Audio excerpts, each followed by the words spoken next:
하루에도 수백 개씩 쏟아지는 경제 뉴스들. 복잡하고 재미없고 깊이가 없어서 실망하셨습니까? 복잡한 건 쉽게, 쉬운 건 재밌게. 재미있는 건 깊게 전해드립니다. 뉴스는 이해다. 언더스탠딩. 유튜브에서 언더스탠딩을 검색하세요. 좋아요 안 누른 당신 부끄럽군요. 구독 누르세요. 어떤 회사인지 궁금하십니까? 우리가 몰랐던 기업들의 숨은 이야기. 당신이 알고 싶던 바로 그 기업. 기업의 속사정을 속 시원하게 풀어드립니다. 컴퍼니 백브리핑. 지금 시작합니다. 네, 컴퍼니 백브리핑 시작하겠습니다. 오늘은 오스템 임플란트 이야기를 한 번 더 해보죠. 와, 오스템 임플란트 속상하신 분들이 많으실 텐데. 예, 일단은 회사 입장에서는 돈 얼마나 찾을 수 있느냐 네. 이게 문제일 거고, 예. 두 번째가 이제 뭐 내부 통제 어떻게 강화할 거냐 이런 걸 텐데, 네. 투자자 여러분들은 상장 폐지, 상장 유지 뭐 이것도 그게 좀 제일 또 관심이시겠죠. 관건이죠. 예. 아직 약간의 불확실성이 있으니까. 물론 아무도 모릅니다만 네. 어떤 요인으로 인해서 상장 폐지가 되면 되고 안 되면 안 되고 뭐 그러니까요. 이번 조금. 기회에 그 구조를 좀 알아보죠. 글로벌 모터 김수원 대표님 어서 오십시오. 예, 안녕하십니까. 네, 예. 네. 오늘은 좀 심각한 네. 일입니까? 네. 뭐 그저께 뉴스를 보고 다들 네. 뭐 경악, 쇼킹 뭐 진짜 그 뭐 자체였을 그렇죠. 것 같은데요. 깜짝 놀랄 일이죠. 예. 근데 뭐 어떻게 그런 일이 일어나는지 저도 그 기사를 보고 전혀 그 이해를 할 수가 없더라고요. 예. 그 오스템 뭐 지금 상패 가능성에 대해서 뭐 저 관심들이 있으시고 예. 그 다음에 이제 그 3월 달에 감사 보고서 나와야 되니까 감사 의견은 또 어떻게 나올 것인가 하는 부분들에 대해서 관심들이 많으시니까 네. 그 부분에 대해서 이야기를 좀 드릴 텐데 네. 이게 굉장히 사실은 좀 복잡해요. 우리나라 이제 그 상장 폐지 실질 심사 제도 자체도 복잡하고 네. 이 감사 의견에 따른 시장 조치 자체가 복잡해서 제가 좀 이따 그 그림을 네. 이거 정말 한 2시간 동안 그렸습니다. 예. 그 백브리핑에서 처음으로 전격적으로 최초로 공개하는 제가 알기 쉽게 네. 네. 어디서도 볼 수 없는 그림을 또 공개를 해드리도록 그렇게 하겠습니다. 알겠습니다. 네. 그래서 뒤에 딱딱한 이야기가 나오니까 앞에는 좀 가벼운 이야기를 좀 그렇게 뭐 좀 하다가 해보죠. 예. 딱딱한 이야기로 들어가도록 그렇게 하겠습니다. 우선 그림을 한번 보시면 뭐 처음부터 이제 그림을 한번 보시면요. 네. 이게 오스템 그 임플란트의 사옥입니다. 마곡동에 있죠. 여기 임플란트 모양을 본떠서 만든 사옥이라고 하거든요. 아마 2020년에 준공해서 입주를 한 것 같습니다. 네. 그래서 제가 여기 마곡동에 가서 다니면서 많이 봤거든요. 이 건물을. 예. 근데 저하고 이제 제 책을 만드는 출판사가 여기 마곡에 있어요. 그래서 그 출판사 가는 길에 늘 보는데 이 출판사 대표가 그러더라고요. 이게 오스템 임플란트 건물인데 그 임플란트 그 위에 저 치아 부분 우리가 네, 크라운이라고 하는 부분을 그대로 번떠가지고 만든 건물이라고 그러더라고요. 네. 그래서 이렇게 보니까 뭐 좀 그 치아 크라운 그 네, 임플란트 모양처럼 생긴 것 같기도 하더라고요. 네. 그런데 이 오스템 임플란트가 이렇게 뭐 시장에서 그 큰 사고를 뭐 일으킬 줄은 뭐 저는 뭐 그때만 해도 상상도 못했는데 네. 작년 11월 달에 그 오스템 임플란트의 엄태관 대표가 한 매체하고 인터뷰한 내용을 보니까 예. 2026년에 그 임플란트 시장 세계 1위를 하겠다는 계획을 밝혔더라고요. 지금 그 매출 한 2조 정도 해서 예. 지금 제가 알기로는 글로벌 임플란트 1위가 뭐 스트라우만인가 하는 회사인데 아마 유럽 쪽에 있는 회사인 것 같습니다. 그 다음에 이제 회사가 좀 자금이 풍부하니까 회사의 자금을 좀 활용을 해서 한 1,000억에서 크게 많게는 1조 원짜리 M&A도 좀 구상을 하고 있다. 예. 이런 이야기까지 하셨더라고요. 예. 그래서 불과 작년 11월 달에 그런 이야기를 했는데 한 뭐 2달도 채 안 돼서 이렇게 엄청나게 이제 큰 사고가 터져버려서 더욱더 이제 제가 안타까운 생각이 좀 들더라고요. 네. 제가 오스템 임플란트의 그 임원을 예. 그때 상무님이셨죠. 그 굉장히 그 열심히 만나러 다닌 적이 한 번 있습니다. 언제요? 언제? 대표님이요? 그게 2006년도인데 네. 2006년 그 중반쯤에 그 제가 먼저 전화를 했는지 그 오스템에서 저한테 전화를 걸어왔는지 뭐 그거는 잘 기억은 안 나는데 예. 하여튼 이제 그쪽에 이제 임원분들을 이렇게 제가 만났어요. 예. 그때 왜 만났냐면 그때 덴티움이라고 하는 그 임플란트 회사가 있습니다. 네. 지금 이제 우리나라 국내 업계 그 2위 정도 되죠. 이 덴티움이 코스닥에 그 상장을 하려고 하던 무렵이었는데 그 오스템 쪽에서 덴티움이 어마어마한 그 분식 회계를 하고 있다. 그래서 이 회사를 저 상태로 상장시키는 것은 공정한 시장 경쟁 그 질서를 해칠 뿐만 아니라 저런 분식 기업이 그 상장 기업이 된다는 것은 있을 수 없는 일이다 하면서 예. 자료를 어마어마하게 많이 만들어 가지고 그 이 자료를 소화할 만한 사람들을 찾아다니면서 이제 설명을 하던 그런 과정에 있었거든요. 그래서 저한테도 연락이 와가지고 제가 그분들을 만난 적이 있는데 제가 마침 이렇게 제 캐비넷에 보니까 그 당시에 제가 받았던 자료가 근데 이게 일부분이에요. 이런 게 한 대여섯 건 있습니다. 예, 이런 자료가 제목이 뭐예요? 임플란트 회사의 회계 처리 문제점에 대한 뭐 회계 전문가의 의견 뭐 이런 것도 있고요. 뭐 이제 또 보면 뭐 하여튼 그런 겁니다. 이제 덴티움 그 회계 처리의 뭐 문제점 뭐 그러면서 뭐 회계 분식 회계 수법 뭐 이러면서 이런 자료를 그 이제 이 자료 내용이 어떤 거냐면 간단하게 말씀드리면 그 임플란트 회사들이 그 치과하고 거래를 하지 않습니까? 예. 그러면 뭐 치과 의사들은 그 필요할 때마다 그 임플란트 그 부품들을 주문하면 됩니다. 예. 그래서 그림을 이렇게 한번 보시면 제가 또 이것도 준비를 해왔습니다. 네. 우리가 오스템을 공부하는 김에 한번 네. 컴퍼니 백브리핑에서는 완전히 이제 샅샅이 그냥 해부를 해버리는 시간이니까 예. 이게 이제 임플란트인데 밑에 그 픽스처라고 이게 이제 우리 그 잇몸에 이렇게 박는 그 거. 박아 넣는 거죠. 예. 예. 그 위에 중간 지지대가 이제 어버트먼트라고 하는 게 이렇게 있고요. 예. 그 위에 이제 크라운이라고 하는 보철물을 이렇게 얹습니다. 그래서 임플란트는 기본적으로 픽스처하고 어버트먼트하고 보철물 이렇게 구성이 되죠. 네. 그러니까 치과 의사가 그때 이제 그 환자들이 생길 때마다 아니면 매달 우리 병원에 필요한 임플란트 이제 이런 부품들을 주문을 하고 네. 그러면 임플란트 회사는 치과에 공급을 하고 네. 한 달에 한 번씩 이제 치과에다가 세금 계산서를 발행을 해주면 치과 의사는 한 달에 한 번씩 한 달 동안 공급받은 물품을 결제를 하면 되거든요. 네. 예. 근데 이제 요렇게 그 낱개로 거래하는 방식이 아니라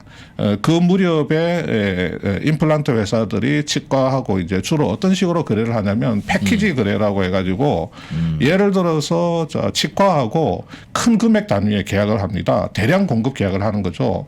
그러면 어떤 병원에서 우리 병원에서 1년 동안 사용하게 될 임플란트 그 부품이 한 5천만 원어치 정도 된다. 예, 예. 그러면 임플란트 회사하고 치과 간에 5천만 원어치의 그 임플란트 물품 공급 계약을 딱 합니다. 예. 계약을 체결을 하고 패키지 계약을 딱 체결을 하면 그 대금을 먼저 금융회사에서 임플란트 회사에다가 줍니다. 그래서 캐피탈 회사라든지 카드 예. 회사라든지 예. 은행이라든지 여기서 이 치과에 1년 동안 공급할 물품 대금 5천만 원어치를 그냥 미리 은행에서 임플란트 회사에다가 딱 줍니다. 그러면 그냥 치과에서는 그냥 필요할 때마다 임플란트 회사에 네. 뭐 얼마 필요하다 그러면 그냥 임플란트 회사는 치과에 그냥 그거를 갖다 주면 갖다 주고. 되고 네. 그다음에 그 의사 입장에서는 그냥 한 달에 한 번씩 임플란트 회사가 아니라 그 은행한테 이렇게 그 임플란트 그 대금을 이렇게 납부를 하면 되죠. 예, 그런 신용카드 쓰는 식으로. 거랑 똑같네요. 신용카드 할부네요. 예. 네. 그래서 이런 그 패키지 거래를 하면 이제 좋은 게 임플란트 회사 입장에서는 그 일단은 안정적으로 대량의 공급 계약을 하면서 네. 물품 대금을 미리 받아서 활용을 할 수가 있는 측면이 있고 예. 또 치과 의사 입장에서는 이 계약을 하게 되면 임플란트 회사에서 굉장히 싸게 공급을 해줍니다. 네. 이렇게 대량으로 1년 단위로 대량으로 사니까. 공급받게 있기 네, 때문에 그렇지. 예. 예, 굉장히 그 임플란트 이런 부품들을 싼 가격으로 또 공급을 해주고 예. 갖가지 사은품과 증정품들을 또 많이 끼워줍니다. 아. 예, 그래서 뭐 1+1 심지어 뭐 1+6, 7까지도 이렇게 경쟁이 치열하게 되면 네. 그렇게 이제 해주는 거거든요. 그 다음에 이제 뭐 은행이나 카드사나 캐피탈 회사 같은 경우는 거기서 일정한 수수료를 이제 먹게 되는 거죠. 예. 예를 들어서 뭐 임플란트 회사에 5천만 원을 다 주는 게 아니죠. 뭐 한 4,800만 원 정도 주겠죠. 네. 네.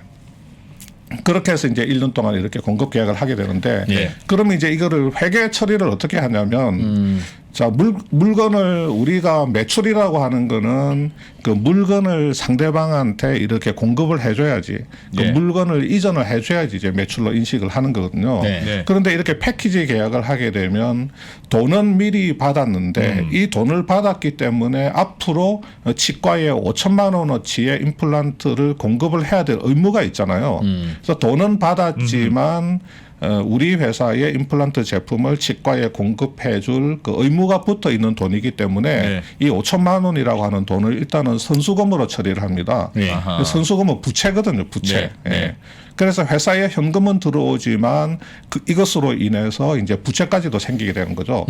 그러면 이제 치과에서 공급해 달라고 할 때마다 공급해주는 금액만큼을 매출로 인식을 하면 됩니다. 그러니까 처음에는 5천만 원 선수금 부채가 있는데 예. 병원에서 한 100만 원어치 이제 공급해달라 그러면 100만 원어치를 치과에 갖다 주면 100만 원어치만큼은 이제 매출로 인식을 하고 남은 4,900만 원만큼 선수금 부채가 남아 있다. 네. 아, 부채가 줄어드는 구조가 그렇죠. 되는 예. 거군요. 예. 그다음에 예. 이제 또 뭐 한 400만 원어치 공급해달라 치과에서 요청하면 공급해주고 네. 400만 원 매출로 인식하고 남아 있는 4,500만 원은 이제 선수금 이제 부채 잔액으로 인식을 하고 예. 이런 식으로 해야 되는데 그 당시에 그 오스템의 주장에 따르면 덴티움 같은 경우는 예를 들어서 5천만 원 이렇게 계약을 하면 치과에서 그때 공급해 달라고 할 때마다 물품을 공급받아서 공급해주고 매출로 인식을 해야 되는데 치과에 이제 야 5천만 원어치 우리가 계약을 했는데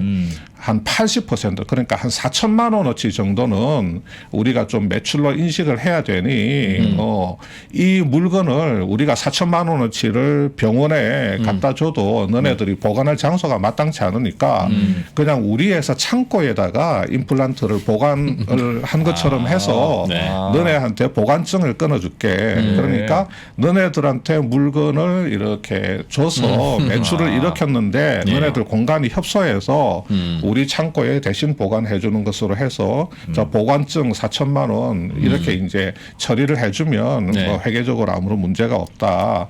이렇게 해서 그 미래의 매출을 미리 당겨서 인식을 해서 손익계산서를 마사지를 한다고 오스템에서 굉장히 강하게 주장하면서 뭐 금융감독원에 엄청나게 진정을 많이 넣은 겁니다. 네. 그러니까 덴티움 같은 경우는 그 당시에 그 상장을 앞뒀기 때문에 네. 이제 지정 감사를 받아야 되거든요. 예. 한국공인회계사회에서 IPO 전에 지정 감사를 했는데 결과적으로 말씀드리면 그렇게 큰 문제가 없다는 결론이 나왔습니다. 네. 오스템에서 주장하듯이 그 매출을 부풀리고 이익을 부풀리는 게 아니고 그 당시에 이제 한공회에서 좀 그래도 부분적으로 문제가 있다고 하는 거는 반품. 반품을 좀 미리 정확하게 그 예측을 해서 예상되는 반품 금액만큼을 그 반품 부채로 반품 충당 부채로 이렇게 잡아야 되는데 네. 그 금액을 너무 작게 잡았다. 그래서 이거 시정하라 그 정도밖에 안 나왔어요. 그래서 오스템이 주장하는 게 그때 하나도 재밌네요. 먹히지 않고 뭐 그랬던 일이 있는데 그때 하여튼 저도 뭐 무진장 이쪽 분들 만나러 이렇게 다니면서 여기는 그래서 그 오스템은 그 내부적으로 회계적인 문제라든지 내부 그 통제상에 그 어떤 문제가 생길 소지는 없죠. 이렇게 뭐 덴티움이라든지 다른 회사들 회계 문제 삼고 그때 디오 회계도 문제 삼았습니다. 그래서 디오 같은 경우는 오스템이 문제 삼으면서 나중에 회계 방식을 다 바꿨습니다. 그래서 어닝 디오도 쇼크까지 그 임플란트 회사인데. 디오도 임플란트 회사죠. 예. 그래서 디오는 스스로 그냥 회계 방식을 바꿔버렸습니다. 예, 오스템이. 예. 그래서 이제 제가 오스템에 혹시 오스템의 향후에 뭐 회계라든지 내부 통제상에 문제가 발생될 소지는 없죠. 그랬더니 저희들은 뭐 그런 문제가 일어날 수가 없습니다. 해서 뭐 임플란트 회사 중에서는 제일 깔끔하게 이렇게 회계 처리를 하는 회사입니다. 그런 이야기를 제가 들었었거든요. 그런데 막상 이런 일이 생기다 보니까 저도 너무 황당하고 좀 허탈하고 그런 감이 있는 거죠. 매출이 언제 잡히느냐가 좀 애매할 수 있네요. 그러네요. 그 성격 자체가 약간 그런 소지가 조금씩 있는 거네요. 그러니까 임플란트라는 게. 그러니까 사기로 약속을 했으면 그때 그냥 매출인 건지 네. 실제로 택배가 돼야 그때 매출인 건지. 그러니까. 그 당시에 임플란트 회계 그 논쟁이 엄청나게 이제 가열차게 그렇게 뭐 붙었었죠. 예. 지금 그 다들 아시다시피 그 오스템이 그 상장 적격성 그 실질 심사를 받기로 그렇게 예정돼 있지 않습니까? 네, 이 회사가 그 상장 기업으로서 시장에 상장되어 있는 것이 적절한가 하는 데 대해서 이제 심사를 받게 돼 있는데 네. 이 상장 적격성 실질 심사라는 게 뭐냐 이거를 제가 좀 설명을 드릴게요. 그림을 한번 좀 보시면요. 자, 우리가 그 증권거래소에 의해서 강제로 상장 폐지를 하는 방법이 두 가지가 있습니다. 네. 자, 자발적 상장 폐지 말고 거래소에서 그냥 퇴출, get out 이렇게 쫓아내는 방법이 두 가지가 있는데 네. 하나는 형식적 요건을 충족시키면 상장 폐지 대상이 됩니다. 네. 두 번째로는 요게 이제 상장 적격성 실질 심사에 의해서 상장 폐지한다 하는 게 네. 있거든요. 우선 이제 이 형식적 상장 폐지라고 하는 거는 네. 요 요건이 딱 발생하면 바로 거래 정지를 시켜버립니다. 예. 요건이 발생되면 바로 거래 정지를 시키면서 네. 상장 폐지 절차에 그냥 바로 들어가 버립니다. 네. 뭐 심사고 나발이고 없어요. 네. 그냥 네. 바로 들어가 버립니다. 어떤 거냐? 자, 정기 보고서를 제출하지 않았다. 상장 자격이 없지. 이런 회사는. 예. 그다음에 감사 의견이 미달. 우리가 감사 의견은 크게 네 가지가 있죠. 적정, 그다음에 부적정, 한정, 예. 그리고 의견 거절. 거절. 그렇게 있죠. 그죠? 네. 뭐 적정은 회계 기준대로 잘 처리를 됐다. 했다. 부적정은 회계 기준에 맞지 않게 처리를 했다. 네. 한정은 전반적으로는 잘했는데 요런 부분이 조금 아쉽다. 이런 좀 문제다. 그다음에 거절은 회계사가 난 모르겠다. 너가 코멘트 갖고 온 거부. 자료를 봐서는 못 믿겠다. 나는 뭐 믿지도 못하겠고, 네, 네. 뭐가 뭐 근거도 없는 것 같고, 예. 밑도 끝도 없이 말이야. 그래서 나는 그냥 거절, 의견을 안 주겠다. 의견을 안 주는 거죠, 아예. 그렇게 있는데, 적정 의견 말고 나머지 세 개는 우리가 통틀어서 그냥 비적정이다 이렇게 네. 이야기하거든요. 그러니까 감사 의견이 비적정이 나왔을 때. 요거는 그러면 이제 무조건 바로 한다. 거래 정지 시켜버립니다. 그러면서 상장 폐지 절차로 일단은 바로 들어갑니다. 예. 바로 상장 폐지를 시키는 것은 아니지만 상장 폐지 프로세스를 이제 밟는다는 밟게 돼요. 거죠. 예. 그다음에 뭐 자본 잠식이라든지 뭐 이제 매출 미달 뭐 이런 것들, 예. 이런 이제 형식적 요건이 발생되면 바로 이제 상패 그 단계로 이제 진행을 시키는 거고. 여기 이제 상장 적격성 실질 심사라고 하는 거는 요게 2009년 2월 달에 그 자본시장법에 시행이 되거든요. 예. 이 자본시장법 시행하면서 이 회사의 그 상장 폐지를 그 검토를 할 때 이 회사의 그 영업이 지속될 수 있느냐. 그리고 재무 상태가 또 얼마나 건전하냐. 예. 그 다음에 경영 투명성은 어떠하냐. 예. 이런 어떤 기업의 실질을 종합적으로 판단해서 네. 상장하기에 부적격한 기업은 퇴출을 시킨다. 요게 이제 상장 적격성 실질 심사라는 건데 세 가지 기준이네요. 그러니까. 크게 봐서 요 세 가지 기준이라고 볼 수가 있죠. 제일 중요한 거는 영업의 지속성입니다. 영업의 지속성이 이거 확보되지 않으면 이 회사는 상장 기업으로서 자격이 없는 거죠. 투자자 피해가 엄청나게 크게 발생될 수가 있는 거죠. 네. 그러니까 이제 지금 여기에 해당되는 요건이 발생되면 원칙적으로는 거래 정지를 할 수가 있습니다. 거래 정지를 시킬 수도 있고 안 시킬 수도 있는데 네. 대부분은 거래 정지를 시켜버립니다. 어떤 거냐면 회계 처리 위반, 분식 회계. 자, 분식회계 사건이 발생되거나 아니면 횡령 배임 그 사건이 발생돼서 회사가 공시를 했을 때 그다음에 회생 절차 개시 결정 취소. 그러니까 법정 관리 개시 결정이 나서 법정 관리 프로세스를 밟다가 파산재판부에서 그냥 취소시켜 버렸을 때 네. 이런 사건들이 발생하게 되면 거래 정지를 대부분은 그냥 거래 정지를 하면서 네. 상장 적격성 그 실질 심사라고 하는 데다가 이렇게 집어넣어 버립니다. 그러면 지금 오스템 임플란트 같은 경우에 바로 상장 적격성 그 실질 심사를 받게 되는 거죠. 그러면 상장 적격성 실질 심사를 받게 되면 어떻게 되느냐? 자, 제가 요거 1시간 동안 좀 땀 빼직 흘리면서 만들었는데 이게 만들어 놓고 보면 아무것도 안 내요. 근데 이걸 어떻게 이제 우리 구독자들한테 머리에 쏙 들어가게 좀 이해를 시킬까 하니까 저 머리에 쥐가 나는 거죠. 자, 자, 횡령배임이 발생했어요. 이제 이 오스템 임플란트야. 확인. 발생되면 오스템의 경우 사례. 자, 이 회사를 상장 적격성 실질 심사에 보내야 되느냐 말아야 되느냐 그거부터 판단을 해야 돼요. 그렇겠죠. 예. 자, 그러면 자, 상장 적격성 실질 심사에 보낼 정도의 사건은 아니다. 네. 뭐 금액이 작다든지 뭐 하여튼 어떠한 이유로 아니다. 이거 안건에 올릴만하지도 예. 않다. 상장 적격성 실질 심사 대상이냐 아니냐 네. 그 단계에서 대상도 아니다 이거는. 네. 그러면 그냥 유지. 아니면 그냥 상장 유지입니다. 네. 이건 아무것도 안 해요. 그런데 상장 적격성 실질 심사 대상이 되겠는데, 대상이 되겠는데, 그러면 기업심사위원회에 보냅니다. 그 구인으로 구성된 그 외부 전문가들로 구성된 기업심사 그 위원회에 이 기업을 보냅니다. 그러면 이 기업은 여러 가지 이제 자료 같은 걸 준비를 해서 우리가 그 상장 적격성을 유지하는데 문제가 없습니다 하는 자료를 이렇게 준비를 해서 가야 되겠죠. 또 심사를 하는군요, 저기서. 그럼. 예, 여기서 심사를 하는 겁니다. 그 자료를 사전에 다 제출을 받아서 그러면 이제 이 기업심사위원회에 회사 관계자가 출석하고 온갖 자료를 이제 다 받아가지고 자. 너네는 조금 아쉽지만 개선 기간을 부여를 해줄게.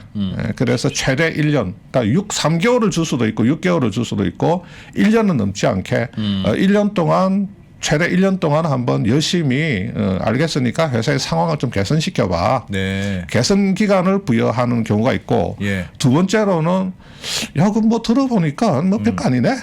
상장 유지. 그냥 아유 뭐 문제될 거 없다. 상장 유지. 아니면 야, 심각하다 이거. 그냥 상장 폐지. 너 상장 폐지다 너네들. 보니까 어떻게 이렇게 회사를 이렇게 만들었느냐, 이렇게 짜그라뜨렸느냐. 그래서 상장 폐지. 요 세 가지 중에 하나의 결정을 내리게 됩니다. 그러면 자, 개선 기간을 부여받잖아요. 그러면 정해준 개선 기간 동안 3개월이 됐건 6개월이 됐건 열심히 개선 활동을 해가지고 개선 기간이 끝나면 또 자료를 준비를 막 합니다. 우리가 이렇게 달라졌어요 하는 자료를 막 준비를 합니다. 준비를 해가지고 요 기업 심사위 재심을 받아야 됩니다. 그럼 다시 여는 거군요. 그렇죠. 그러니까. 기업 심사위 이제 재심을 딱 열어가지고 너네들 얼마나 변했는지 한번 보자 해서 또 심사를 합니다. 심사를 해가지고 오 많이 변했어. 완전히 달라졌네. 상장 유지. 이렇게 되면 바로 거래가 재개되는 거죠. 근데 야 조금 더 노력해야 되겠다. 개선 기간을 좀 더 줄 테니까 노력은 했네. 노력한 흔적은 좋아. 근데 개선 기간을 한 번 더 줄게. 그러니까 한 번 더 해봐. 한 번 더 기회를 주는 겁니다. 자, 개선 기간을 또 주는 겁니다. 역시 이제 최대 1년 이내에서. 그 다음에는 뭐냐면 야, 애들 개선 기간을 줬는데도 이 꼬라지냐? 그냥 상패 가라. 그냥 상패가 될 수도 있군요. 그냥 상패 가라. 개선 기간 줬는데도 안 되겠다. 그냥 그냥 상패 가자. 가져다 상패. 그래가지고 이렇게 상패 결정을 내릴 수가 있는 겁니다. 그러면 개선 기간을 부여받았으니까 또 열심히 또 개선 활동을 하죠. 그래서 이제 개선 기간이 끝나면 또 자료를 막 준비를 해가지고 기업 심사위 열어주세요. 그러면 이제 3심 들어갑니다.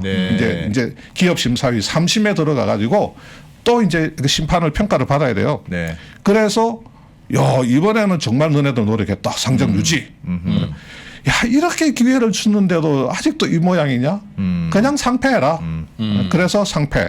이렇게 결정이 되는 겁니다. 네. 이제 더 기회는 없는 거예요. 예. 여기서 상패 결정이 나면 그걸로 끝입니다. 더 기회가 없어요. 아 있죠. 행정소송하면 됩니다. 네, 그냥 소송, 법적 소송으로 가게 되면 되죠. 자, 그 다음에 여기 제일 위에 기업심사위원회 단계에서 네. 오스템이 만약에 야 이거 상패인데 네. 어떻게 이런 횡령, 이거는 회사 유지가 안 되겠구만. 예. 그냥 상패 결정을 하면 여기서 바로 끝나느냐? 네. 그게 아니고 아, 끝나는 게 아니에요? 끝난 게 아니고 억울하옵니다. 어. 소인 그렇게 나쁜 놈 아닙니다. 이제 뭐 이런 식으로 하게 되면 네. 코스닥 시장위원회에서 최종 결정을 해야 됩니다. 여기 네. 기업심사위원회에서 상패 최종 결정을 하지 않고 어허. 이 기업심사위원회에서 아 얘네들은 상패인데 해도 코스닥 시장위원회에 한 번 더 넘겨줍니다. 그러면 코스닥 시장위원회에서 정말 기업심사위원회에서 상패 판정을 받은 얘네들이 정말 상패를 시켜야 되나 하고 이제 보고 두 가지죠. 개선기간 부여. 아니야, 너네들 개선기간 좀 줄 필요가 있어. 개선기간 부여. 네. 아니면 야 기업심사위원회 사람들이 판단이 맞네. 그냥 너네들은 상패 가자 상패 그러면서 이제 네. 한번 이렇게 상패를 이제 이렇게 결정을 해버리죠. 네. 자 그러면 개선기간을 부여받았다는 거는 또 심사를 받아야 되는 거죠. 그러니까 개선기간을 부여받았으면 또 열심히 개선을 해가지고 코스닥 시장위원회의 재심을 받아야 되고 네. 그러면 여기서 상패됐다고 끝나느냐? 그게 아닙니다. 억울합니다. 네. 그러면서 울며 불며 매달리면 예. 또 재심을 열어줍니다. 그래 한 번 더 보자 그러면 하고 또 재심을 열어줍니다. 그러니까 코스닥 위원회에서 개선기간 부여를 받건 상장 폐지를 받건 회사가 상패를 받아도 포기하지 않는 이상은 또 재심을 열어줍니다. 아하. 그 다음에 재심을 열어가지고 자 개선기간을 부여해줬더니 야 노력했다 좋아 네. 오케이 개발이 하면서 상장 유지 하면 예. 이제 바로 상장 유지 개선 거래 재개로 가는 거고 아니면 야 한 번 더 개선 기간을 줄게. 한 번밖에 안 줬잖아 위에서 코스닥 위원회에서는. 네. 그러니까 두 번째 개선 기간을 줄 수가 있습니다. 예. 그 다음에는 뭐냐면 요 상패 판정 받았다가 억울합니다. 그래서 이제 이 재심 들어간 애들 있잖아요. 네. 이 친구는 그냥 딱 재심 들어가 가지고 야.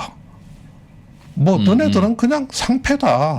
우리가 재심을 했는데 달라질 거 없다. 그러면 그냥 바로 상패를 보내버립니다. 여기 끝나는 거예요. 그냥 아, 거기서 한 번 끝이고. 상패를 결정을 했는데 억울합니다. 뭐 그래가지고 아하. 다시 재심을 했는데 또 보니까 그냥 너네들 그냥 안 되겠다. 그러면 상패인 거고 네. 개선 기간을 부여받아서 열심히 쓸고 닦고 개선 활동을 한 애들은 요 많이 좋아졌네. 상장 유지 자격이 있어. 상장 유지로 보내든지 네. 아니면 야 조금 부족해. 미흡해. 한 번 더 개선해봐. 이렇게 기회를 주는 거죠. 와. 그 다음에 이제 있어요?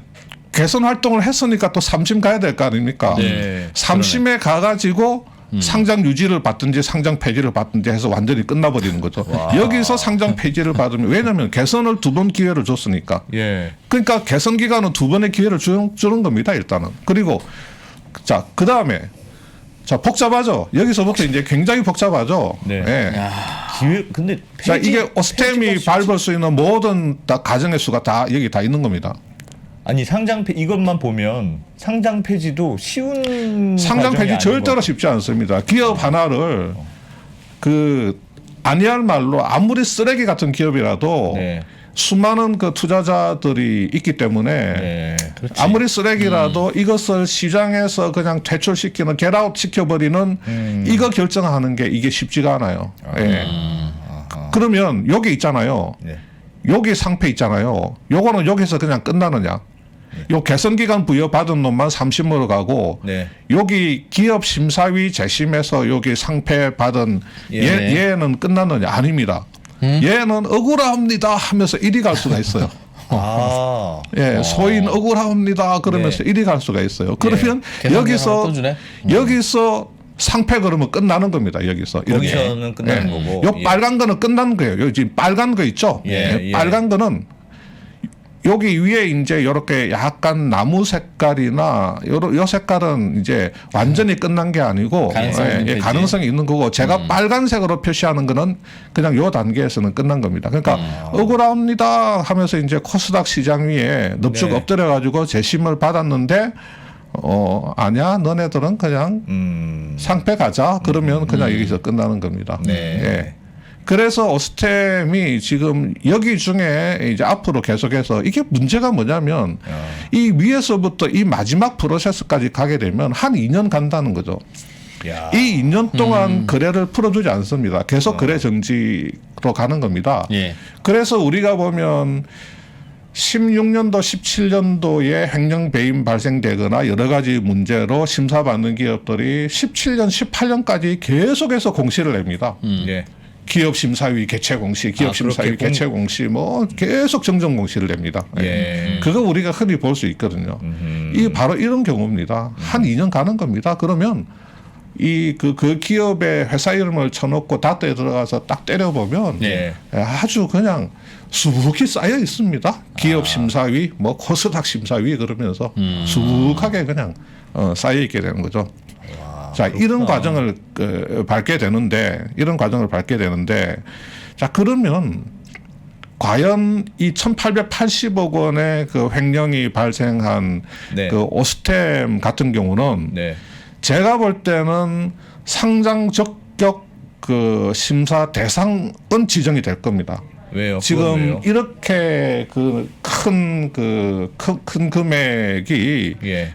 횡령이 한 사람에 의해서 횡령이 됐다고 하면 예. 이거 상장 적격 실질 심사 대상조차 안 보내 가지고 예. 그냥 뭐 바로 거래 재개를 해주지는 않을 겁니다. 제 생각에는 분명히 상장 적격성 실질 심사 대상으로 지정을 해서 기업 심사위원회에 보내가지고 네. 회사로부터 자료도 받고 예. 회사 사람들이 출석해서 설명하는 거 이런 프로세스를 밟아야죠. 1,880억 횡령 사건이 발생됐는데 그냥 그냥 대충 뭐 자료 보고 뭐 그냥 상장해 그냥 상장 유지하고 뭐 이렇게 네. 네. 해주지는 않을 거라는 그럼 거죠. 뭘 보는 거죠? 거기서 일단은 보자라고 하면 횡령은 우선은 보는데. 아까 말씀드린 대로 아까 제가 보여드렸잖아요. 이 기업의 영업이 계속해서 전속될 수 있느냐, 계속 기업으로서 그 사업을 영위해갈 능력이 있느냐, 예. 회사의 그 재무 건전성과 재무 안정성이 상장 기업으로서 충분히 자격이 있느냐, 그 다음에 회사의 그 경영 투명성은 재고 여지가 있느냐, 지금 현재는 어떤 상태고 앞으로 얼마나 재고 여지가 있겠느냐, 그걸 보고 판단을 해야죠. 그거는 주관적이고 정성적이고 그렇죠. 임의적이네요. 예, 그래서 실질 심사라고 하는 겁니다. 그러면 저 위원회에 들어오는 분들은 어떤 분들이에요? 누가 뭐 그걸 심사해요? 변호사도 있고요. 주로 뭐 변호사 분들도 있고 뭐 교수도 있고 또 뭐 이게 이제 그래서 뭐 외부의 위원들인가 보네요. 외부 위원들이 또 그래 들어가고 보니까 싶어요? 제가 정확하게 그 멤버 구성을 정확하게 모르는데 네. 지금 위원장 포함해서 이제 9인인데 예. 지금 아마 변호사님들 아니면 이제 이런 뭐 낮에 시간 예. 나야 돼. 예. 교수님들 뭐 이런 분들이 들어가는 교수들도 모양이네요. 있고 그런 분들로 구성이 돼 있죠. 그래서 뭐 이제 그럼 오스템 임플란트라는 회사가 예. 1,880억의 횡령에도 불구하고 이 기업의 그 영업이 전속 가능하느냐, 계속 기업으로서 전속할 만한 가치가 있느냐. 회사 자체는 뭐 상당히 그 우량한 기업으로 그렇게 평가를 받고 있잖아요. 네. 여기 이제 그림에 좀 보시면 제가 이제 뭐 이렇게 최근 5년간의 매출 성장세가 있고 지금 여기 이제 이 그림이 매출액 증가율인데 네. 증가율이죠. 그러니까 지금 매출액 증가율이 최근 5년간에 그냥 두 자릿수 이상이지 않습니까? 예. 10%에서 한 25% 구간에 해마다 매출액이 이 정도 선에서 증가해 왔다는 거고 예. 그 다음에 여기 밑에 영업이익 증가율도 보면 17년에 한번 영업이익이 역성장을 했다가 그 이후에 이제 굉장히 큰 폭으로 영업이익이 좀 증가세를 좀 보이고 있는 그런 그림이고 영업활동 현금 흐름도 전반적으로 증가세를 보이면서 작년 같은 경우에 2020년도 같은 경우에는 영업 현금 흐름이 지금 1,000억 원을 넘었었거든요. 예. 작년도 지금 21년 같은 경우도 제가 대충 보니까 영업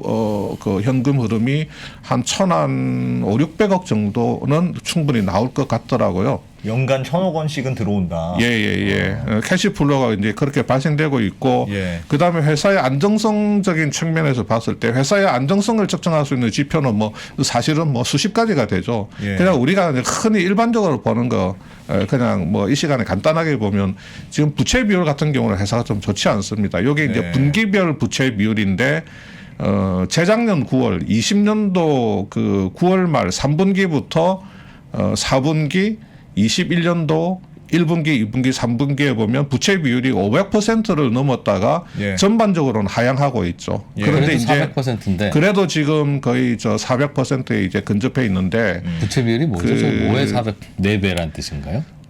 자본의 4배죠. 예. 예. 자본의 4배가 예. 부채라고요? 예. 자본의 4배 정도 400 저기 이 오스템 임플란트가 아까 제가 말씀드렸잖아요. 그 선수금 구조. 예. 물론 이제 이렇게 부채 비율이 높은 게 반드시 그 선수금 구조 때문만은 아닌데 아까 말씀드린 것처럼 치과들하고 패키지 거래를 하다 보면 일단은 패키지 거래를 하게 되면 그 1년에 어떤 큰 치과 병원하고 뭐 1년에 한 20억 정도 물품 공급 계약을 하면 네. 금융회사로부터 그 20억을 바로 받게 되지만 그것이 예. 선수금 부채로 잡히게 되거든요.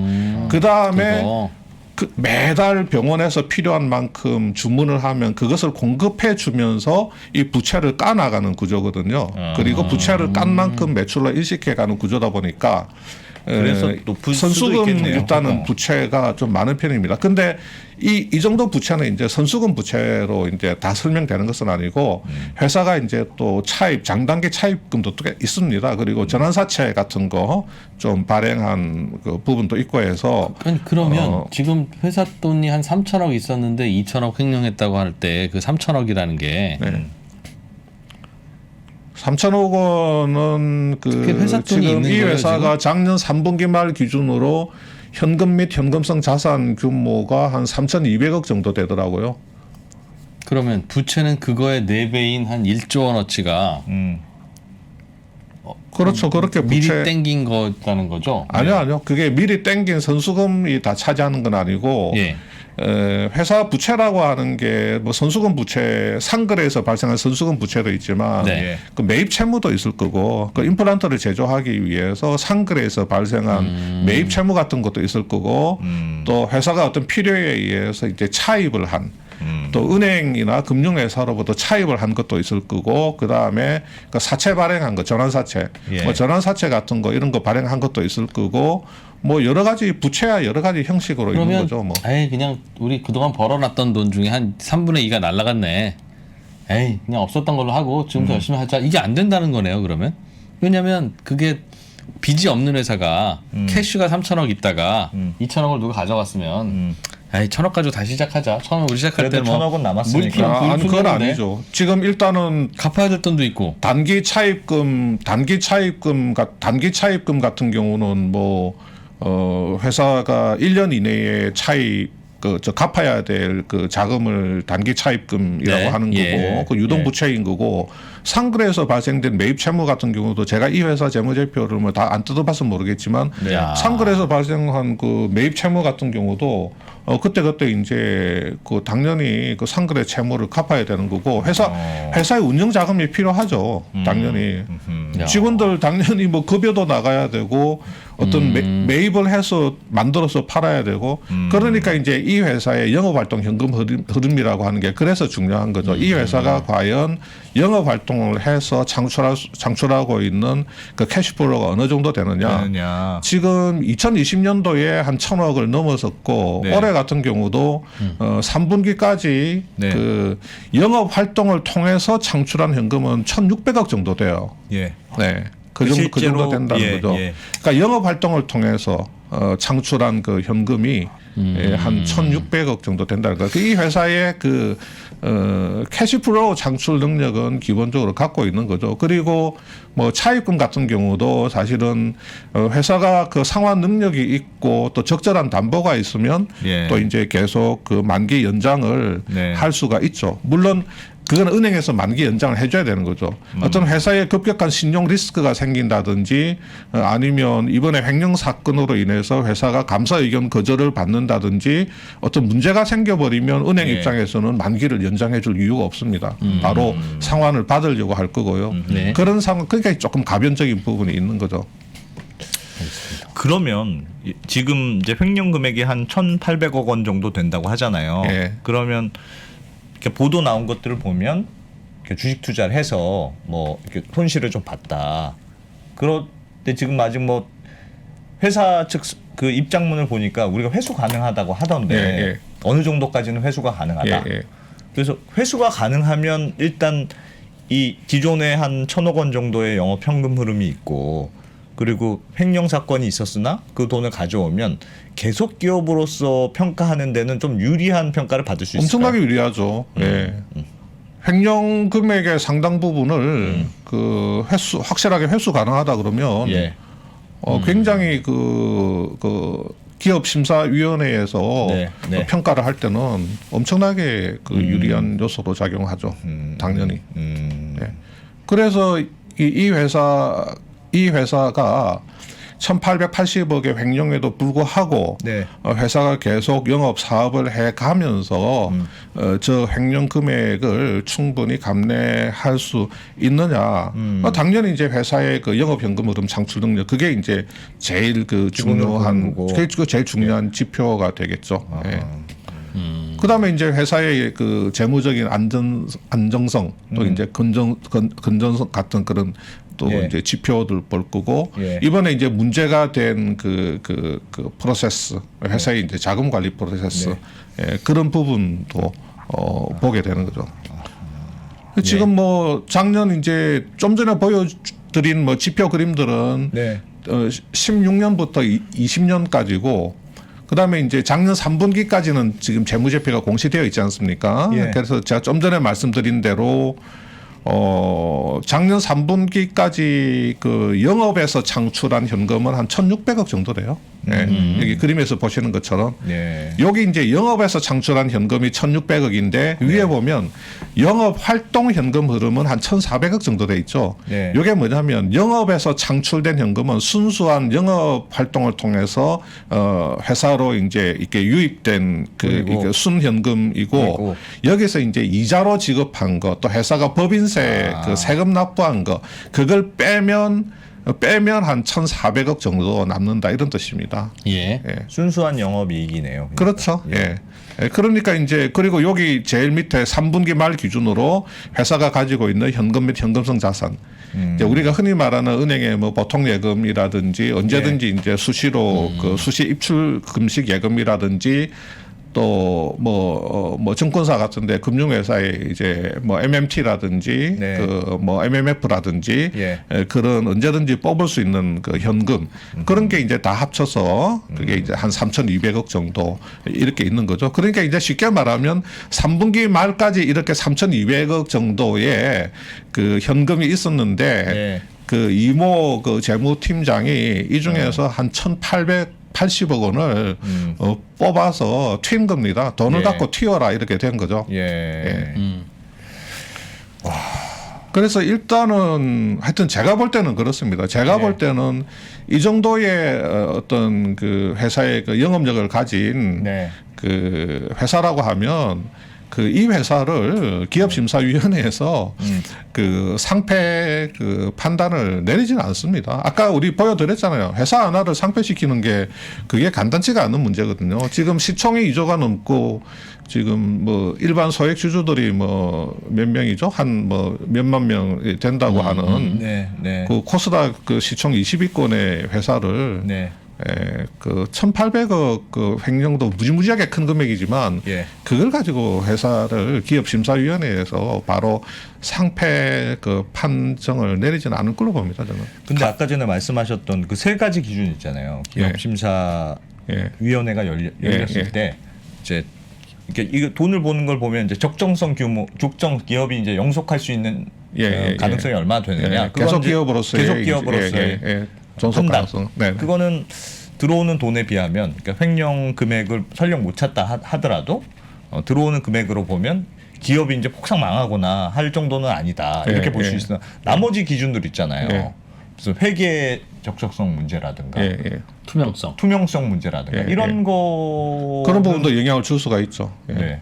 제일 중요한 요소가 이제 기업의 이제 존속 가능성이라는 거고, 그다음에 이제 그 회사의 좀 전에 이제 경영 투명성 같은 그런 부분들, 그런 부분들 이제 다 그래서 그 기업의 실질을 종합적으로 판단한다 이렇게 돼 있는 거죠. 그러면 과거에 비슷한 횡령이 있었던 기업 중에 결국 상장 폐지된 기업들도 있을 거고. 있다고 봐야죠. 제가 당장 회사 이름이 기억이 안 나는데 뭐 있는 게 아니고 뭐 상당수 있죠.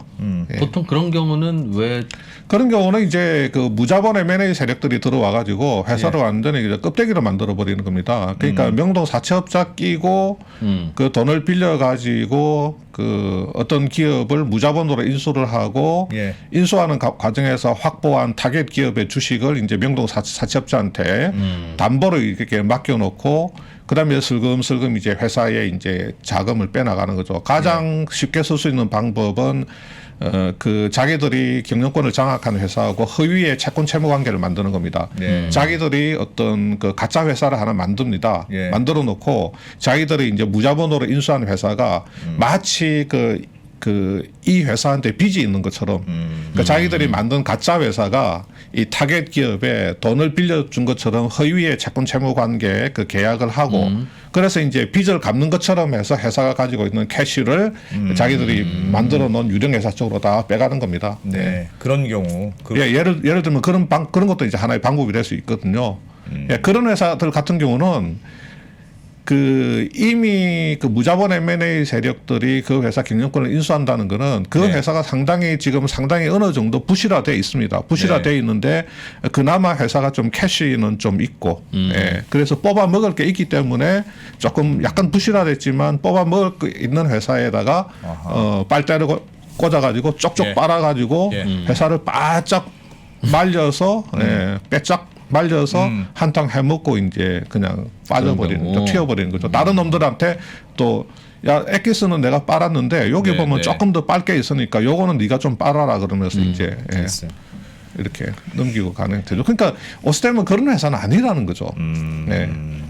지금 뭐 아까 이제 여기 뭐 대표가 언론 인터뷰에서 2026년까지 매출 2조에 그 글로벌 그 임플란트 1위를 하겠다. 그러니까 그냥 그 이번에 뭐 횡령 사건 때문에 아쉽게는 됐습니다만은 가능성이 없는 이야기는 또 아니거든요. 뭐 해외 사업에서 조금 뭐 한 19년, 18년 요때 이제 해외 사업에서 굉장히 고전을 하긴 했지만 회사 자체는 뭐 상당히 그 시장에서도 뭐 탄탄한 기업으로 그렇게 인정을 받는 회사니까요. 이런 일이 일어나기가 쉬워요. 그러니까 오스템 임플란트 괜찮은 회사인 거는 뭐 시가총액이 그동안 입증해 왔으니까 다 큰 의심은 안 할 텐데 그런 회사라도 이런 실수를 할 수가 있지. 그래도 건전한 회사야라고 하면 에이 뭐 사고 났네 할 수 있을 텐데 회사에 불날 수 있는 거니까.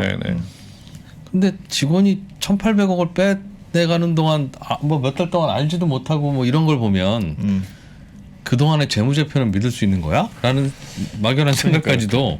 저는 뭐 회계법인 감사위원 이 횡령 사건 도저히 솔직히 도저히 이해가 안 가죠. 이해가 안 갑니다. 왜 이해가 안 가냐면 자 그림을 한번 보십시오. 자, 이 그림을 한번 보세요. 지금 자, 회사의 그 내부 관리 시스템이라고 공시를 해놓은 겁니다. 네. 자, 한번 보면 여기 재경본부장이 있죠. 예.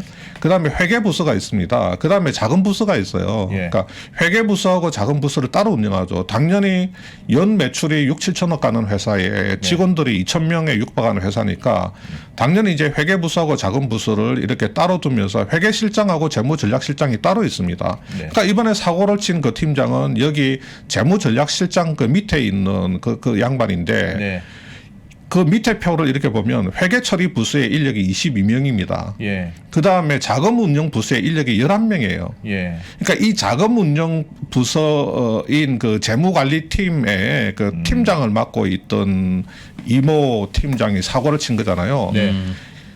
대부분 그 은행 잔고 증명 그 위조를 해가지고 사고를 치는 경우는 네. 격리 직원 하나 있는 경우입니다. 그 격리 직원이 회계도 하고 돈도 만지고 하다 보니까 이쪽에서 숫자 만져가면서 그냥 실제적인 자금은 다 그냥 뽑아 가버리는 겁니다. 그리고 은행 잔고 증명 같은 거 이제 다 본인이 이제 다 위조해가지고 위 사람한테는 그냥 잔고 증명 일주일에 한 번 또는 한 달에 한 번씩 이렇게 보고를 하면 위 사람은 회계도 모르고 자금 돌아가는 거 모르면 하다 보면 어느새 돈은 슬금슬금 빠져나가는 겁니다. 그래서 조금만 중소기업이나 소기업에서 격리 보는 사람이 그렇게 이제 한두 명이서 뭐 이렇게 하는 거거든요. 예. 그런데 이렇게 한 10명 이상의 지금 회계 처리에 22명, 자금 운용 부서에 11명이 있다고 그러면 예.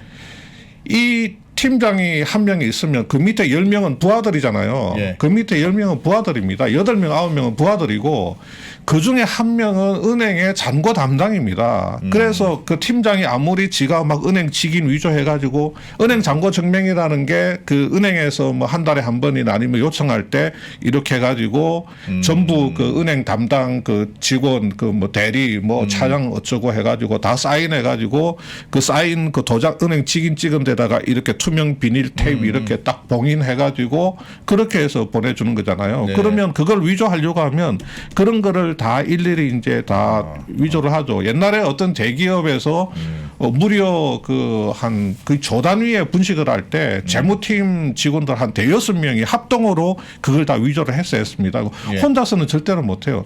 내가 재무팀장인데 마치 우리 회사 은행 잔고가 지금 1,500억 있는데 지가 500억을 빼가지고 1,000억밖에 없는데 1,500억 있는 것처럼 잔고 증명을 위조한다고 해도 회사라는 게 매일매일 저도 제 밑에 있는 우리 그 관리팀장한테서 매일매일 그 CJ일보를 보고를 받고 CJ일보는 이제 엑셀로 정리해서 들어오는 표기 때문에 예. 제가 바로 우리 회사 은행 계좌에 딱 들어가면 예. 실제로 은행 계좌에 얼마가 꽂혀 있고 지금 얘가 CJ일보로 보고한 게 실제 우리 계좌하고 얼마가 차이가 나는지 클릭 몇 번이면 바로 알 수 있거든요. 그래서 회사 계좌에 접근을 꽤 많은 사람들이 할 수 있고 할 수 있어야 되는데 당연히 할 수 그런데 몇 달 동안 그게 확인이 안 됐다는 게 그리고 3분기 말에 그건 안 합니까? 그 회계 감사는 안 합니까?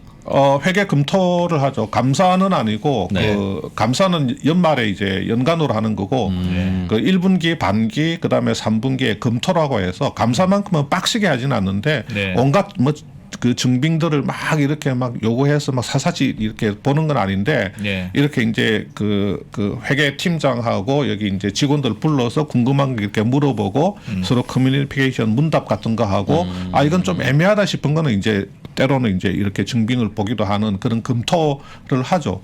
근데 그 검토는 예컨대 그 검토를 하죠. 예. 근데 만약에 말씀하셨던 대로 지금은 이제 경찰 조사도 하여튼 단독 모르겠습니다. 지금은 하여튼 지금까지 나온 건 단독 범행이다. 예. 단독으로 횡령을 한 거다. 이렇게 보도가 되고 있는데 만약에 그게 아니다. 뭐 아니면 내부 투명성이 그런 절차적인 배리어라든가 이런 게 부족했다. 예. 혹은 알고 보니까 진짜 수사를 열심히 해보니까 막 여러 명이 공범이 있더라. 예, 조직적으로 예, 했더라. 예, 예. 그러니까 그러면 그 상명 적격성 심사에서 이거 투명성에 문제가 있는 거 아니야? 이렇게도 판단할 당연히 굉장히 심각하죠. 그게 그렇게 조직적으로 그 공모 가담자가 있고 회사 내부에 그런 가담자가 있으면 그거는 그게 이제 중요한 굉장히 포인트가 그- 되겠네요. 그것도. 그럼요. 예. 그러니까 가담자는 있을 수 있는데 항상 범죄자는 있을 수 있는데 네. 그거를 발견해내고 통제하고 관리하는 시스템이 그러니까 없는 것도 팀장이 죄인가? 팀장이 아무리 은행 잔고를 네. 위조를 해도 자 우리가 지금 알려지기로는 석 달 만에 1,880억 정도가 빠져나간 예. 걸로 그렇게 예. 이야기가 되고 있는데 그러면 자금팀의 밑에 직원들 중에 누군가는 은행 계좌 관리를 하고 그 은행 잔고 관리를 하는 직원이 있을 텐데 예. 그렇게 뭉터기로 돈이 빠져나가면 이거 저 정말 매일매일 이상하다. 우리 자금팀으로 지금 실무 현업 부서에서 돈을 네. 쓰려고 하면 지출 그 결의 지출 품위를 올리면 우리가 사인해 가지고 뭐 이렇게 지출을 이제 해주고 하는 건데 예. 이렇게 돈이 뭉터기로 푹푹 빠져나가는데 이거를 모르고 있었다? 더군다나 저는 그래요. 지금 이 이모 팀장이라는 분이 정말 돈이 필요했으면 한 50억은 할 수 있어. 한 100억은 할 수 있어. 그러면 밑에 직원이 뭐 좀 둔감한 직원이 돼가지고 모를 수도 있죠. 근데 그것도 말이 안 돼요. 진짜 자금팀에서는 한 뭐 돈 100원, 뭐 1,000원도 굉장히 큰 돈이에요. 1,000원 틀려버리면 집에 못 가는 거죠. 예. 예. 근데 진짜 100원 단위도 이게 틀리게 되면 뭐 옛날에 그런 경우도 있었죠. 이렇게 자금팀에서 이제 매일 그 자금 수지를 맞추는데 100원이 틀려. 근데 왜 100원이 틀리는지 아무리 해도 알 수가 없어. 그래서 그 자금팀장이 자기 호주머니에서 100원 내서 야 우리 집에 가자 그만 하면서 예, 호주머니에서 100원 냈다는 이야기도 있잖아요. 이거 가지고 메꿔 넣으라고. 그런데 지금 밑에 그러면 한 일주일은 속일 수 있어요. 네. 네. 근데 석 달 동안 아무도 1,800억이 빠져나가는데 자금팀에서 아무도 몰랐다? 위사람도 몰랐다? 밑에. 네. 그러니까 위사람은 몰랐다 치더라도 네. 어떻게 밑에 있는 그 직원들이 분명히 그 계좌 회사 이제 계좌를 들여다보는 애들이 있을 텐데 예. 그거를 몰랐다? 그거는 차라리 그냥 은행들이 은행이 모르는 것도 조금 이상하긴 하지만 은행이 1,800억이 그렇게 회사가 나가는데 그걸 매출 6천억 7천억 회사에서 1,800억 자금이 빠져나가는 거를 몰랐다 하는 것도 은행이 뭐 몰랐다. 예. 뭐 대기업들은 큰 금액을 이렇게 움직이기 때문에 몰랐다 이런 식으로 변명하는 은행이 있는 것 같은데 그것조차도 좀 이상하긴 하지만 회사 내부에서 이렇게 많은 자금 팀원들을 거느리고 있는 이런 혹시 추측하시는 시나리오가 있으세요? 뭐 근거는 없을 수 있습니다만 보통 이런 일은 혼자 할 수는 없다면 그리고 오늘 나오는 보도를 보니까 최규옥 회장이 이게 창업주입니까? 네, 창업주. 이분이 주식담보대출로 한 1,100억 정도를 돈을 빌려서 갖고 있었다. 자기 주식담보로 주식담보로 대출 마치고. 많죠 그 양반이. 네. 네. 그 말은 1,100억을 어디 쓸 일이 있었다는 거잖아요. 그죠? 네. 예. 뭘까 유상증자를 했을 때 집어넣었던 어떤가요? 이건 뭐 그거는 개인적인 모르겠어요. 문제일 수는 있겠습니다만 그 양반이 APS 홀딩스라는 뭐 회사 지분도 뭐 한 7% 8% 뭐 갖고 있는 걸로 그렇게 알고 있고 예. 모르겠어요. 그분이 주식담보대출을 많이 받아서 이분이 현금을 좋아하시더라고요. 캐시를. 이 회사가 캐시도 많아요. 이 회사가 회사의 유동자산에 들어가 보면 전체 유동자산 대비 캐시 보유가 한 40% 넘어갈 때가 있습니다. 네. 그거는 굉장히 과다한 거거든요. 그래서 옛날에 이 회사에 재직했던 임원들이 예. 회사 경영진한테 아니 이렇게 현금 시제를 많이 갖고 갈 필요가 있습니까? 좀 비효율적이지 않습니까? 하고 이렇게 건의를 했는데 좀 묵살당했다는 그런 이야기도 있긴 있더라고요. 근데 어쨌든지 간에 회사의 내부 통제 시스템, 내부 어떤 통제 자체는 완전히 엉망이었다라고 볼 수도 있죠. 지금 그러니까 이 양반이 이 팀장이 어떤 수법을 썼는지 그거 자체가 지금 경찰에서 수사 중이기 때문에 예. 정확하게는 알 수는 없는데 정말로 너무너무 기묘한 방법을 썼는지 그건 알 수가 없죠. 옛날에 삼성전자에서 횡령 사고가 있었습니다. 한 160억 정도 횡령 사고가 있었어요. 자금팀의 대리한 놈이 160억을 빼먹은 수법이 예. 은행 그 서류하고 회사의 출금 전표나 자료들 중에서 날짜하고 금액 칸을 그거를 오려가지고 네. 그것만 이렇게 오려가지고 다른데 부풀린 금액을 갖다가 이렇게 거기다가 이렇게 오려서 붙여가지고 조금씩. 그렇죠. 아. 그런 식으로 위조한 것도 그 관리의 삼성전자라고 하는 데서 예. 160억이 빠져나갔는데 이 자식이 그 돈 들고 거기 마카오의 환치기 업자가 삼성 감사팀에 제보해가지고 그게 밝혀졌잖아요. 이놈이 저 마카오 카지노에 빠져가지고 한 달에 한 번, 어떨 때는 한 달에 3-4번씩 비행기 타고 마카오 다니면서 가가지고 10억씩, 20억씩 막 쓰고 다니는데 거기서 이제 홍콩 달러로 이제 바꿔가지고 계속 쓰니까 그 마카오 현지에 이제 환치기 업자가 보니까 아, 이 자식이 한국에 재벌인가 해서 보니까 뭐 어떻게 이제 이야기 썼다 보니까 삼성전자의 뭐 무슨 자금팀에 있는 직원 같거든. 그러니까 야 이거 전부 다 횡령한 거 아니냐 해가지고 삼성 감사팀에 제보해가지고 그러니까 마카오 환치기 업자가 삼성에 감사해서 밝힌 혹시 대주주 회장이 저 주식담보대출을 한 1,000억 원 정도 받아서 다른 종목에 투자를 했든 뭘 했든 에다 투자해서 실패했으면 거기에 따른 상환을 회사 자금으로 하기 위해서 시도한 것을 가능성은 없습니까? 주식담보대출을 받았는데 네. 이게 지금 이게 그 나중에 정말로 들통나서 문제가 생기면 네. 그 돈을 모르겠어요. 어디에 썼는지는 알 수 없으나 네. 이제 그게 현금으로 있거나 안정된 자산으로 있다면 관계 없는데 거기 뭐 손실이 생길 수도 있고 뭐 아무튼 상환 요구가 있다면 일단은 회장 개인이 1,100억이 어디서 있을 리는 없으니까. 모르겠어요. 옛날에 그 동아건설 박 부장이라는 사람이 한 1,800억 정도 뭐 썼다가 메꿨다가 썼다가 메꿨다가 해서 결과적으로는 900억 정도 빼먹을 때 네. 그 900억을 굴려가지고 거기서 큰 시세 차익을 보고 다시 돈을 메꿔 넣으려고 그렇게 했었거든요. 예. 근데 실제로 돈을 넣었다 뺐다 했는데도 안에서 아무도 몰랐어요. 그 사람이 10몇 년 동안 지가 자금 관리를 하고 회계 관리를 하다 보니까 그런 사건도 있었거든요. 그게 불과 한 3, 4년 전의 일입니다. 2, 3년 전에 1,수백억 원의 돈을 한 사람이 회사 계좌에 넣었다 뺐다 빼가지고 쓰고 다시 또 넣기도 하고 그런 사건도 있었어요. 보통은 이런 일이 발생하면 바로 신고하고 바로 거래 정지가 되는데 제 추측에는 네. 이미 오래전에 이 사고인지 뭔 사고가 회사 내부에서는 알고 있었고 그러나 이걸 어떻게 수습할지에 대한 고민? 예를 들면 그 회장이 오스템 임플란트 주식을 담보로 1,100억을 빌렸으면 이런 일이 발생하면 1,100억 상환 요구가 들어오거나 만기 연장 안 될 거 아니겠습니까? 그러니 이 사실을 오랫동안 일단은 외부로 노출 안 시켜야 이제 안에서 수습을 하든 뭘 하든 하게 될 것이고 글쎄요. 뭐 근데 그런 상황이라면 네. 괜찮은 일인지는 잘 모르겠습니다. 그러게요. 거기에 대해서는 뭐 제가 추측이니까 좀 뭐 아직 조사를 안 해봤어. 자, 오늘 뭐 감사 의견 부분은 뭐 전혀 이야기를 못 하고 이렇게 시간을 그러게요. 알겠습니다. 감사 의견 부분도 중요한 거였는데 네. 여러 가지 절차가는 꽤 복잡하네요. 네. 봐야 될 것도 많고. 뭐 하여튼 이거 네. 관련해서 남은 얘기는 조금 한번 더 해주시죠. 알겠습니다. 뭐. 예. 업데이트 되는 게 있으면 네, 사실은 알겠습니다. 추측하려면 저도 그냥 근거 없는 추측입니다만 다양한 그래, 시나리오는 있는데 아직은 뭐. 뭐 이미 존재하는 회사이기도 하고 영업 예. 앞으로 영업을 해야 되는 회사니까 그럼요. 그냥 상상할 수 있는 시나리오를 그냥 가만히 생각해봤어요. 예.